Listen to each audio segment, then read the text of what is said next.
दोस्तों, टैक्स को लेकर हमेशा हमारे देश में एक बहस छिड़ी रहती है। ज्यादातर लोग का मानना है कि भारत का टैक्स सिस्टम सिर्फ मिडिल क्लास फैमिली पर ही बोझ डालता है, जबकि इससे बड़े बड़े बिजनेसमैन और इंडस्ट्रियलिस्ट को फायदा होता है। खैर, ये तो इकोनॉमिस्ट की बहस करने की वजह है, लेकिन एक व्यक्ति अगर टैक्स भरता है तो उसे बदले में सरकार से भी उम्मीद होती है। वो बदले में अच्छी सड़कें, अच्छी एजुकेशन और मेडिकल फैसिलिटीज जैसी चीजों की उम्मीद करता है। और जब सरकार एक आम व्यक्ति की उम्मीदों को पूरा करने में विफल रहती है तो फिर लोग टैक्स चोरी करने की कोशिश करने लगते हैं। किसी भी देश को चलाने के लिए सरकार को पैसों की जरूरत पड़ती है। पैसे के लिए सरकार नोट छापने की मशीन का इस्तेमाल नहीं करती और न ही किसी देश के पास पैसों का पेड़ है। इसलिए दुनिया के लगभग सभी देशों में एक टैक्स सिस्टम बना हुआ है और ये टैक्स का नियम आज से नहीं बल्कि सैकड़ों हजारों वर्षों से चला आ रहा है। पहले के समय में राजा महाराजा भी अपनी प्रजा से टैक्स लिया करते थे, लेकिन आज का टैक्स सिस्टम बिल्कुल अलग है। आज भले ही आप में से बहुत से लोगों को टैक्स भरते हुए काफी दुख होता होगा और दिल पर पत्थर रखकर टैक्स भी भरते होंगे, लेकिन जरा उन लोगों के बारे में सोचिए जहाँ लोग आधी से ज्यादा कमाई सरकार को टैक्स के रूप में दे देते हैं। आज की इस वीडियो में हम 5 ऐसे देशों के बारे में बात करने वाले हैं जहाँ पर टैक्स रेट सबसे ज्यादा है। लेकिन वीडियो को शुरू करने से पहले अगर आप हमारे चैनल पर पहली बार विजिट कर रहे हैं तो प्लीज सब्सक्राइब करके बेल आइकॉन प्रेस कर लीजिए।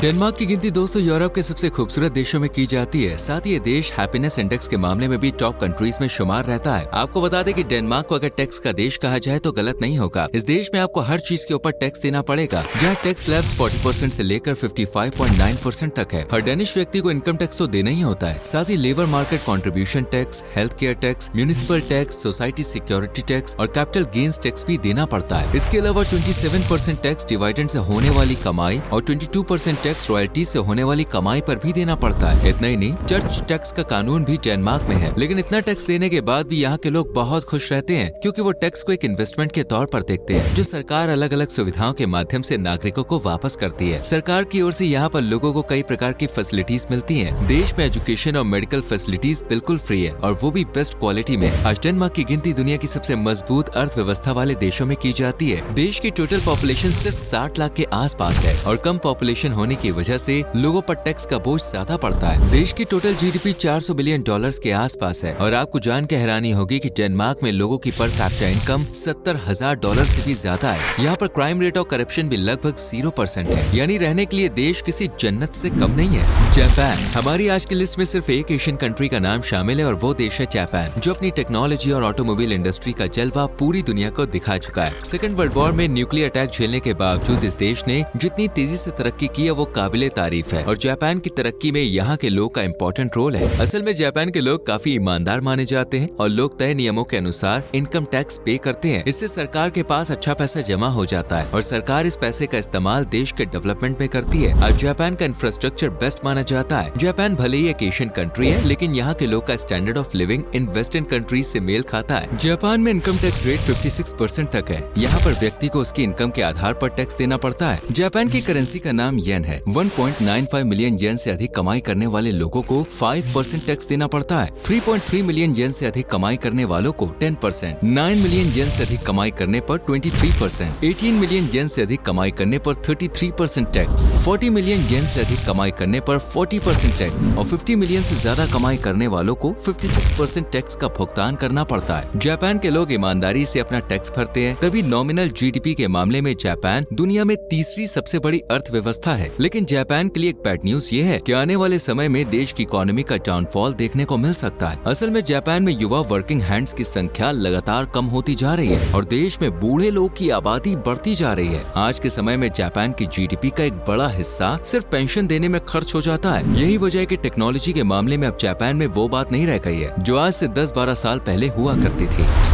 स्वीडन का नाम सुनते ही हमारे दिमाग में एक डेवलप्ड नेशन की छवि बन के आती है। यूरोप का ये देश दुनिया में सबसे ज्यादा टैक्स वसूलने वाले देशों की सूची में शुमार है। स्वीडन में मिनिमम टैक्स स्लैब 32% है, वहीं स्वीडन में मैक्सिमम टैक्स रेट 57.5% तक है और इस देश में ज्यादातर लोग हायर इनकम टैक्स स्लैब में ही आते हैं। साल 1996 तक इस देश में 61% तक टैक्स लिया जाता था, लेकिन बाद में कुछ बदलाव कर टैक्स की दरें कम कर दी गयी। स्वीडन में $20,000 से ज्यादा कमाने वाले लोग को टैक्स देना अनिवार्य है। इस देश के लोग की पर कैपिटा इनकम $58,000 के आसपास है और देश की टोटल जीडीपी $600 बिलियन के आंकड़े को पार कर चुकी है। स्वीडन में इनकम टैक्स के अलावा सेल्स और कॉर्पोरेट टैक्स भी बहुत ज्यादा है। साथ ही लोगों को सोशल सिक्योरिटी के रूप में भी एक टैक्स देना पड़ता है। इतना ज्यादा टैक्स लेने के बाद स्वीडन की सरकार अपने नागरिकों को हर प्रकार की सुविधा मुफ्त देती है। इस देश में शिक्षा और स्वास्थ्य पूरी तरह से फ्री है। इसके अलावा देश का इंफ्रास्ट्रक्चर भी दोस्तों कमाल का है। देश के लोगों को बिजली और पानी के लिए भी पैसे चुकाने नहीं पड़ते। पाएंगे। जब सरकार इतना कुछ मुफ्त दे रही है तो लोग खुशी से अपना टैक्स पे करते हैं। और एक अच्छी बात यह है कि स्वीडन में रेजिडेंशियल प्रॉपर्टी बेचने पर कोई टैक्स नहीं लगता। स्वीडन के लोग का लिविंग स्टैंडर्ड काफी अच्छा माना जाता है। फिनलैंड, यूरोप में सबसे ज्यादा टैक्स फिनलैंड के लोग को देना पड़ता है। इस देश में इनकम टैक्स का रेट 44% है। इसके अलावा यहाँ पर लोग को 10.8% म्युनिसिपल टैक्स देना पड़ता है। साथ ही कॉर्पोरेशन टैक्स, चर्च टैक्स और पब्लिक ब्रॉडकास्टिंग टैक्स जैसे कई प्रकार के टैक्स नागरिकों से वसूले जाते हैं। खासतौर पर कार चलाने वाले लोग के लिए फिनलैंड में बहुत ज्यादा टैक्स है। कार ड्राइवर्स को यहाँ car tax, vehicle tax, fuel tax, propulsion tax, insurance premium tax जैसे कई टैक्स का भुगतान करना अनिवार्य है। इन सबके अलावा गाड़ी और फ्यूल का वैट का भुगतान भी नागरिकों को करना पड़ता है। सभी प्रकार के टैक्स मिलाकर एक व्यक्ति करीब 57.5% तक टैक्स भरता है, यानी उसकी आधी से ज्यादा कमाई सिर्फ टैक्स भरने में ही चली जाती है। लेकिन बदले में सरकार अपने देश के नागरिकों को कई प्रकार की सुविधाएं भी देती है। यहाँ पर एजुकेशन और मेडिकल फैसिलिटीज की सुविधाएं बिल्कुल फ्री है और एक आम व्यक्ति को सबसे ज्यादा खर्चा इन्हीं दो चीजों में होता है। फिनलैंड में अगर कोई व्यक्ति 6 महीने से ज्यादा समय तक रहता है तो वो सरकार की टैक्स पॉलिसी के अंतर्गत आ जाता है। यानी दुनिया के किसी भी देश का व्यक्ति अगर फिनलैंड में रहकर कमाई कर रहा है तो उसे यहाँ की सरकार को टैक्स देना ही पड़ेगा। एक नॉन रेजिडेंट को भी परमानेंट रेजिडेंट की तरह सभी तरह के टैक्स भरने होते हैं। यहाँ पर सभी नागरिकों को ट्रैफिक रूल्स का सख्ती से पालन करना होता है। अगर कोई स्पीड लिमिट क्रॉस करता है तो उस पर भारी जुर्माना लगाया जाता है और ये फाइन आपकी सैलरी पर भी निर्भर करता है। जो व्यक्ति ज्यादा कमाई करता है उसे भारी जुर्माना देना पड़ता है। ऐसे में कई बार लोग चालान से बचने के लिए अपनी सैलरी कम भी बता देते हैं। लेकिन आजकल फिनलैंड के पुलिस टैक्स मीटर अपने पास रखती है जिसमें सभी नागरिकों के टैक्स का ब्यौरा उनके पास रहता है। फिनलैंड के लोगों को कैंडी टैक्स और टीवी टैक्स भी देना पड़ता है। इतने सारे टैक्स देने के बाद भी इस देश के लोग सबसे ज्यादा खुशहाल माने जाते हैं। इस देश को मोस्ट हैप्पीएस्ट कंट्री माना जाता है। फिनलैंड की टोटल पॉपुलेशन करीब 55 लाख के आसपास है। सरकार कपल्स को बच्चे पैदा करने के लिए प्रोत्साहित करती है और बच्चे के जन्म पर सरकार की ओर से 10,000 यूरो की सहायता प्रदान की जाती है। फिनलैंड की जीडीपी $300 बिलियन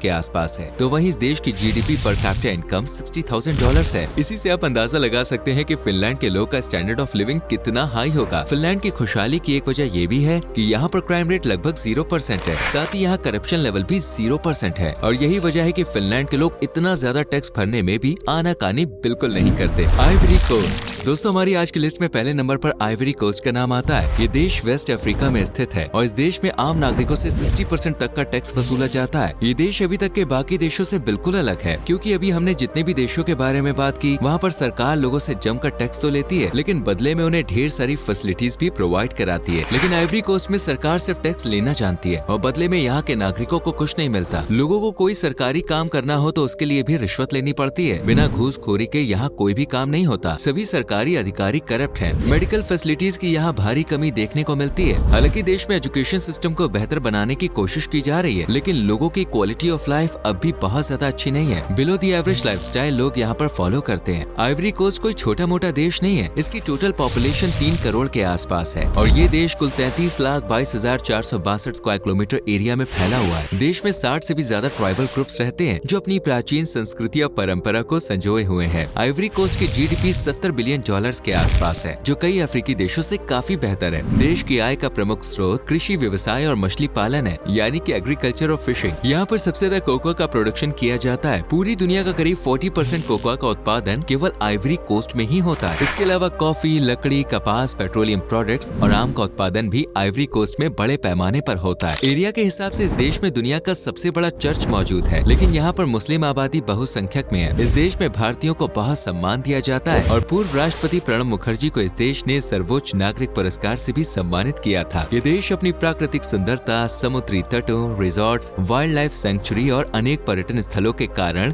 वर्ल्ड भर में फेमस है। तो दोस्तों ये है दुनिया के वो 5 देश जहाँ पर सरकार अपने नागरिकों से सबसे ज्यादा टैक्स वसूल करती है। इन देशों के अलावा ऑस्ट्रिया, अरुबा, नीदरलैंड्स, आयरलैंड और बेल्जियम जैसे देशों में भी टैक्स की दरें काफी ज्यादा हैं। तो वहीं दुनिया के कुछ ऐसे भी देश हैं जहाँ पर सरकार लोगों से किसी भी तरह का इनकम टैक्स नहीं लेती, जैसे कि ओमान, बरमूडा, इंडोनेशिया, कतर और कुवैत जैसे देश। यहाँ पर रहने वाले लोगों को अपनी कमाई पर कोई टैक्स देना नहीं पड़ता। हालांकि 1 से 2% तक सेल्स टैक्स का कानून कुछ देशों में देखने को मिलता है। आपको जान के हैरानी होगी कि भारत की टोटल पॉपुलेशन में से 2% से भी कम लोग ऐसे हैं जो ईमानदारी से अपना टैक्स भरते हैं। अगर हमारे देश के सभी लोग ईमानदारी के साथ टैक्स भरने लग जाएं, तो यकीनन बहुत जल्द देश की काया पलट हो सकती है। आपके हिसाब से देश में टैक्स रेट हाई होना चाहिए या फिर इन्हें कम करना चाहिए? अपने व्यूज कमेंट सेक्शन में जरूर शेयर करें। वीडियो को लाइक और शेयर करके चैनल को सब्सक्राइब करें और बेल आइकॉन प्रेस करें, जिससे आने वाली वीडियोस आपसे मिस ना हो। मिलते हैं आपसे अगली वीडियो में। Till then bye bye, take care.